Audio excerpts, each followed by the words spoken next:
মুস্তাফিজুর রহমান ইস্যুতে হার্ডলাইনে বাংলাদেশ সরকারের পরামর্শ আমলে নিয়ে ক্রিকেট বোর্ড সিদ্ধান্ত নিয়েছে। সেখানে যদি বর্তমান পরিস্থিতি থাকে তাহলে আসন্ন টি-20 বিশ্বকাপ খেলতে টাইগাররা ভারতে যাবে না। আইসিসি বলছে বাংলাদেশ শ্রীলঙ্কায় খেলতে চাইলে তাদের কোনো আপত্তি নেই। এই বিষয়ে আইসিসির পর্যবেক্ষণও জানতে চাওয়া হয়েছে। বিসিসিআইকে জানানো হয়েছে আনুষ্ঠানিকভাবে। মন্তব্য এসছে সরকারের উচ্চ পর্যায়ে এবং বাফুফের সভাপতি তাবিদ আওয়ালের পক্ষ থেকেও। খালিদ জামিলের রিপোর্টে বিস্তারিত। সীমান্তের ওপারে অনেকটা ইন্টেনশনালি উস্কে দেয়া হলো সাম্প্রদায়িক শক্তিকে। সেই খড়গ এসে পড়ল কলকাতা নাইট রাইডার্সের সাথে চুক্তিবদ্ধ মুস্তাফিজুর রহমানের ওপর। যারা আন্দোলন করলো কেউ কেউ তেড়ে এলো বাংলাদেশ উপদূতাবাসের দিকেও। জানলে ওদের তো জানা থাকতো আইপিএল এর আগে ওই মুস্তাফিজই গোটা দল নিয়ে যাওয়ার কথা ভারতবর্ষে টি-20 বিশ্বকাপ খেলতে। অথচ ফিজের নামটা কিনা সরিয়ে দেয়া হলো কলকাতা নাইট রাইডার্সের প্লেয়ার্স বুক থেকে একদিনের ব্যবধানে। যেন নামটা কাটার জন্য ওরা বসেই ছিল খাতা কলম হাতে। পরিস্থিতি বিবেচনায় কয়েক দফা বৈঠকে বসে বিসিবি। তারপরেই আসে চূড়ান্ত সিদ্ধান্ত, ভারতে এবারের বিশ্বকাপ খেলতে তারা যাবে না। অর্থাৎ অপশন একটা সেখানে খোলা আছে। ওই একই দেশ ভারতের সাথে দ্বন্দ্বের কারণে সেখানে গিয়ে বিশ্বকাপের ম্যাচ খেলছে না পাকিস্তান। তাদের ভেন্যু শ্রীলঙ্কা। বাংলাদেশ টিম কিভাবে নিরাপত্তা দিবে? সেখানে মিডিয়া টিম থাকবে, আমাদের দর্শক থাকবে, আমাদের কর্মকর্তা থাকবে, আমাদের অনেক মানুষ তো ইন্ডিয়া খেলা দিতে যাবে। তো যেহেতু এক মুস্তাফিজকে নিরাপত্তা দিতে পারছে না, সুতরাং আমরাও আশা করছি যে আমরাও ধরে নিয়েছি যে আমাদের নিরাপত্তা তারা দিতে পারবে না। তো সেক্ষেত্রে আমরা ভারতে আমাদের টি-20 টিম না পাঠানোর সিদ্ধান্ত নিয়েছি বিসিবি থেকে। এ ধরনের সিদ্ধান্ত যে আসছে সেটা বোঝা গিয়েছিল সকাল সকালই। কারণ যুব ও ক্রীড়া উপদেষ্টা আসিফ নজরুল তার সোশ্যাল হ্যান্ডেলে জানিয়েছেন ক্রিকেট বোর্ডকে কি পরামর্শ দিয়েছেন তিনি। একই সাথে বাংলাদেশের গণমাধ্যমে আইপিএল না দেখানোর নির্দেশনাও দেয়া হয়েছে সরকারের তরফ থেকে। আর এভাবেই বলা হচ্ছে গোলামির দিন শেষ। একই দিন সরকারের উচ্চ পর্যায় থেকে মোস্তাফিজ ইস্যুতে এসেছে বিভিন্ন বার্তা। দুইটা দেশের মধ্যে যদি রাজনৈতিক টেনশন থাকেও বলে যে সাংস্কৃতিক এক্সচেঞ্জ, খেলাধুলা এগুলোর মাধ্যমে এটা কমিয়ে আনা যায়। এখানে দেখা গেল সম্পূর্ণ উল্টো কাজটা করা হয়েছে। বাংলাদেশের একটা খেলোয়াড়কে নিশ্চিত করার পরে তাকে রাজনৈতিক যুক্তিতে, যেটা আমরা পত্রপত্রিকায় দেখেছি, বলা হচ্ছে যে ওকে নেওয়া হবে না। খেলোয়াড়ই কোনো যুক্তিতে মানা করা হলে তো কোনো ব্যাপার ছিল না। যে যুক্তিতে মানা করা হচ্ছে সেই যুক্তিটা তো আসলে আমরা কোনোভাবেই গ্রহণ করতে পারি না। ফলে সেখানে আমাদেরকে একটা প্রতিক্রিয়া দেখাতেই হচ্ছে। বাংলাদেশের স্পোর্টস বডির গুরুত্বপূর্ণ মেম্বার তাবিত আওয়ালও মুস্তাফিজ ইস্যুতে মতামত দিয়েছেন। নিজের যোগ্যতাতেই দ্য ফিজ আইপিএল এর দলে জায়গা করে নিয়েছিলেন। কেবল জাতীয়তার কারণে তাকে বাদ দেয়া একজন ক্রিকেটারের জন্য চরম অবমাননাকর। তবে বিশ্বকাপের আয়োজক ভারত আর আইসিসির সাথে সরাসরি ইন্টারেকশনে যেতে হচ্ছে বিসিবিকে। বোর্ডের পক্ষ থেকে বেশ প্রিসাইসলি বিষয়টি তুলে ধরা হয়েছে। নিজেদের সিদ্ধান্ত বিসিসিআইকে জানানোর পাশাপাশি করা হয়েছে আইসিসিরও দৃষ্টি আকর্ষণ। বাংলাদেশের তরফ থেকে আশা করা হচ্ছে যে ক্রিকেটের আন্তর্জাতিক নিয়ন্ত্রক সংস্থা পরিস্থিতি অনুধাবন করতে পারবে। এদিকে আন্তর্জাতিক ক্রিকেট বিষয়ক ওয়েবসাইট ক্রিকবাজ বলছে বিসিবির চিঠি যখন আইসিসির দপ্তরে গেছে তখন রবিবার, অর্থাৎ সাপ্তাহিক ছুটির দিন। তাই অফিসিয়াল ডিসিশন হয়তো আসেনি, কিন্তু ভারত থেকে সরিয়ে বাংলাদেশের বিশ্বকাপ ম্যাচগুলো শ্রীলঙ্কার মাটিতে আয়োজন করতে তাদের তরফ থেকে অন্তত কোনো আপত্তি নেই। খালিদ জামিল, একাত্তর। এটা কি খেয়াল খুশি নাকি বিশ্বকাপের ভেন্যু বদল নিয়ে ভারতীয় ক্রিকেট বোর্ডের এমন মন্তব্য? মুস্তাফিজ ইস্যুতে এখনো উত্তাল বাংলাদেশ ভারত। যুব ও ক্রীড়া উপদেষ্টার ভারত থেকে বাংলাদেশের বিশ্বকাপ ভেন্যু সরিয়ে নেয়ার নির্দেশনার পর এবার মুখ খুলেছে বিসিসিআই। পিটিআই এর বরাত দিয়ে জানিয়েছে বিশ্বকাপে ভেন্যু বদল চাইলেই সম্ভব নয়। কোহিনুর গণার রিপোর্ট। মোস্তাফিজ ইস্যুতে টকবগিয়ে ফুটছে দেশ। ক্রিকেট প্রেমী, খেলোয়াড়, নেতৃত্বে স্থানীয় এক হয়েছে সবাই। আইপিএলে মুস্তাফিজকে নিয়ে যা হয়েছে সেটা ন্যাক্কারজনক জানিয়েছেন সংস্কৃতি উপদেষ্টা। এদিকে যুব ক্রীড়া মন্ত্রণালয় থেকে এসেছে কড়া বার্তা।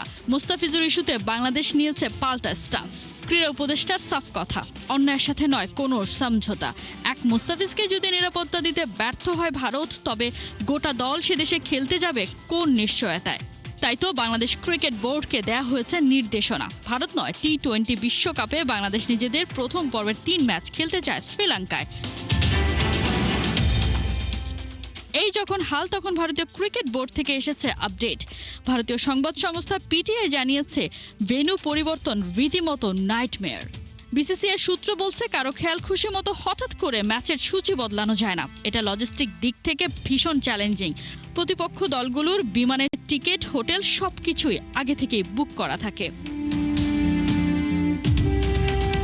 এদিকে বিশ্বকাপের সব দিনেই 3টা করে ম্যাচ, এর মধ্যে একটা ম্যাচ শ্রীলঙ্কায়। তাই মুখে বলা যতটা সহজ, বাস্তবে করা ঠিক ততটাই কঠিন, এমনটাই জানিয়েছে বিসিসিআই।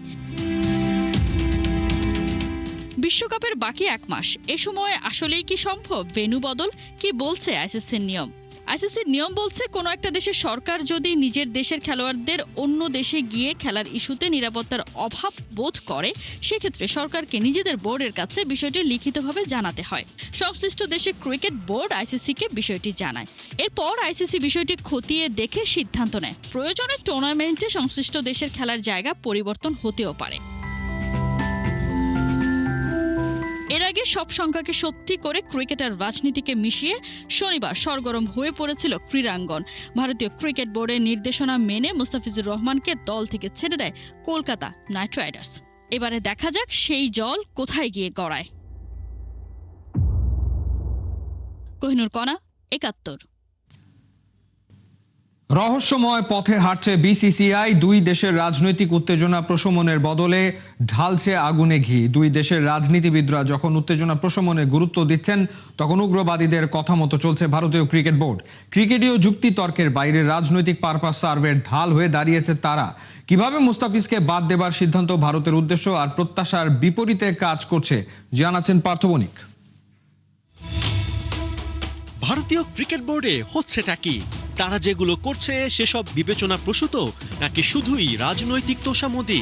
মোস্তাফিজুর রহমান ইস্যুতে অনেকটা এমন প্রশ্নই উঠে আসছে সামনে, যার উত্তরে যৌক্তিকতার বদলে রাজনৈতিক তেলবাজি মূল কারণ হিসেবে ধরা দিচ্ছে। শনিবার বিসিসিআইয়ের নির্দেশে মোস্তাফিজকে বাদ দিয়েছে কলকাতা। এখানে সেই প্রচলিত কথাটাই বেশ খাটে, খাবি না যখন মাখালি কেন। অর্থাৎ মোস্তাফিজকে যখন দলে রাখা যাবে না, তাহলে তাকে নিলামের পুলে কেনই বা রাখা হয়েছিল। এখানেই শেষ নয়, মোস্তাফিজকে বাদ দেবার প্রক্রিয়াটাও বেশ ইন্টারেস্টিং। ফিজকে বিসিসিআই নিজেরা বাদ দেয়নি, বাদ দেওয়া হয়েছে কলকাতার মাধ্যমে। অথচ মোস্তাফিজকে আইপিএল এর পুলে রাখা, তাকে আবুধাবির নিলামের মঞ্চে ওঠানো, সবই হয়েছে বিসিসিআইয়ের তত্ত্বাবধানে। ভারতীয় ক্রিকেট বোর্ড বাংলাদেশ তারকাকে বাদ দেবার ক্ষেত্রে 2 দেশের রাজনৈতিক উত্তেজনাকে কারণ হিসেবে দেখালেও খোদ ভারতের পররাষ্ট্রমন্ত্রী কদিন আগেই রাজনৈতিক সৌজন্যতা স্থাপন করে গেছেন ঢাকায়। সাবেক প্রধানমন্ত্রী খালেদা জিয়ার জানাজায় উপস্থিত থেকে সহমর্মিতার হাত বাড়িয়ে দিয়েছেন বাংলাদেশের প্রতি। শুধু তাই নয়, যে পাকিস্তানের সাথে এশিয়া কাপে হাত মেলায়নি টিম ইন্ডিয়া, সেই পাকিস্তানেরই সংসদের স্পিকার সর্দার আয়াজ সাদিকের সাথে ঢাকায় হাত মিলিয়েছেন ভারতের পররাষ্ট্রমন্ত্রী এস জয়শঙ্কর। তাই ঘুরে ফিরে সেই পুরনো প্রশ্নই, রাজনীতিবিদরা যখন উত্তেজনা প্রশমনের চেষ্টা করছেন, তখন বিসিসিআইয়ের অতিরিক্ত স্টান্টবাজি এবং তেলবাজির মানে কি? ভারতের স্বার্থের পারস্পরিক সংঘাত আছে আরও এক জায়গায়। একদিকে দেশটির শাসক শ্রেণী আশা করছে ফেব্রুয়ারির নির্বাচনের পর বাংলাদেশের সাথে সম্পর্কের উন্নয়ন হবে, অন্যদিকে তাদের বোর্ডই নির্বাচনের পর হতে যাওয়া আইপিএল থেকে মোস্তাফিজকে ছুড়ে ফেলেছে। এমন অবস্থায় অনেকটা স্পষ্ট হয়েছে, বিসিসিআইয়ের শুরু করা এই ক্রিকেটীয় বৈরিতা বাংলাদেশের সাথে ভারতের সম্পর্ক উন্নয়নে বড় প্রতিবন্ধকতা হয়েই কাজ করবে। মোস্তাফিজকে কলকাতা শিবির থেকে বাদ দেবার কারণ হিসেবে অনেকেই মার্চে অনুষ্ঠিত হতে যাওয়া পশ্চিমবঙ্গ বিধানসভা নির্বাচনকে সামনে আনছেন। মূলত পশ্চিমবঙ্গের হিন্দু সম্প্রদায়কে না খেপাতে এবং সেখানকার ভোট ব্যাংক টানতেই বিজেপির এই সিদ্ধান্ত বলে কানাঘুষা চলছে। সব মিলিয়ে বাংলাদেশ ভারত সম্পর্ককে নতুন চ্যালেঞ্জের মুখে ঠেলে দিয়েছে বিসিসিআই। এরই মধ্যে আসন্ন টি-20 বিশ্বকাপে ভারত থেকে বাংলাদেশের সকল ম্যাচ শ্রীলঙ্কায় সরিয়ে নেবার তোড়জোড় শুরু করেছে বিসিবি। পার্থ বণিক, ৭১। কলকাতা নাকি কলম্বো, কোথায় হবে টাইগারদের ডেস্টিনেশন? আসছে টি-20 বিশ্বকাপে বাংলাদেশের ভেন্যু বদল নিয়ে চলছে আলোচনা। এরই মধ্যে কোনো চমক ছাড়াই হয়ে গেল স্কোয়াড ঘোষণা। লিটন দাসের নেতৃত্বে 2026 টি-20 বিশ্বকাপের জন্য 15 সদস্যের স্কোয়াড দিল Bangladesh cricket board.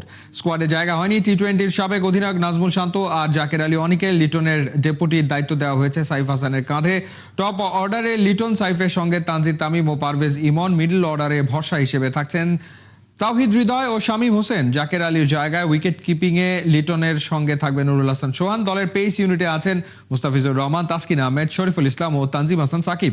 Spin department সামলাবেন লেগ স্পিনার রিশাদ হোসেন, শেখ মেহেদী আর নাসুম আহমেদ। অলরাউন্ডার হিসেবে আছেন মোহাম্মদ সাইফুদ্দিন।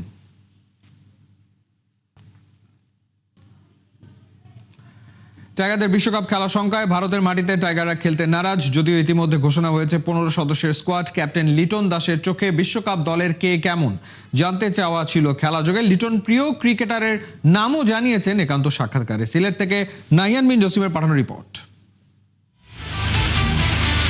আপনার যে টি-20 টিমের যারা আছে, আমি একটু জাস্ট এক কথায় আর কি তাদের ব্যাপারে জানতে চাইবো। আমি নামগুলো বলবো, আপনি জাস্ট বলবেন তাদের ব্যাপারে। আমি যদি একদম শুরু থেকে শুরু করি, Tanzid Tamim, quiet person. Saif Hasan, very quiet, মানে তামিমের থেকেও কোয়াইট আর একটু। আপনিও আছেন দলে। লিটন কুমার দাস, আমি তো আরও কোয়াইট। টপ অর্ডারে মোটামুটি সবাই কোয়াইট। না, অ্যাজ এ ক্রিকেটার যদি বলেন, তামিম তো আমার কাছে মনে হয় বিধ্বংসী। টপ অর্ডারের সবাইকে মোটামুটি রিল্যাক্স বলছিলেন। পারভেজ হোসেন ইমনকে কি বলবেন? আমার কাছে মনে হয় খুব রেয়ারলি এত পাওয়ার হিটিং ট্যালেন্ট থাকে, মানে শক্তিবান বলা যায়। সাইফ হাসান ট্যালেন্টেড বলা যায়। তাহিদ হৃদয় থাকে না নিজের উপর একটু বার্ডেন নেওয়া, যে কোনো কিছু না হলে মানে জেদি টাইপের বলতে পারেন।